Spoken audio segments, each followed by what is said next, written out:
అంజీ దిగు దిగు దిగు. క్షమించు స్వామి, బుద్ధుందా లేదా? మా బాస్ పక్కన నిల్చుంటావా? బాసా గీసా భంగ్యం బాగుందని. భంగిమా గుద్దుతా. మా బాస్ కి నీకు పోలిక.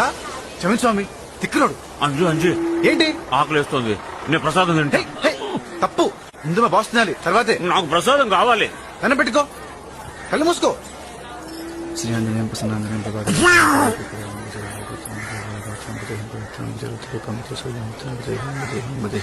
అమ్మో, ప్రసాదం ఏమైంది? అంజీ నువ్వు మింగేసావా? పాపిస్తాడా? మా బాస్ కొట్టదు. నేను ఒకటి అడుగుతా చెప్పు, ఆ తర్వాత కొడుతూ కానీ. ఏంటి? ఇదేంటి అరటి పండు ఇక్కడికి ఎలా వచ్చింది? నేనే తెచ్చాను. ఎక్కడి నుంచి? బాబోయ్, తోటలోంచి. తోటలోకి ఎలా వచ్చింది? నువ్వు అరటి చెట్టు కాచింది. అరటి చెట్టుకి ఎలా కాచింది? ఆంజనేయ ఆ దేవుడిచ్చాడు. ఇచ్చాడా? అవును. మరి ఆ దేవుడిచ్చింది మళ్ళీ ఆ దేవుడికి పెట్టచ్చా?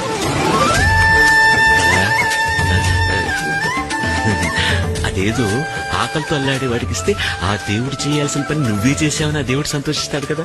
అవును. అర్థమైందా?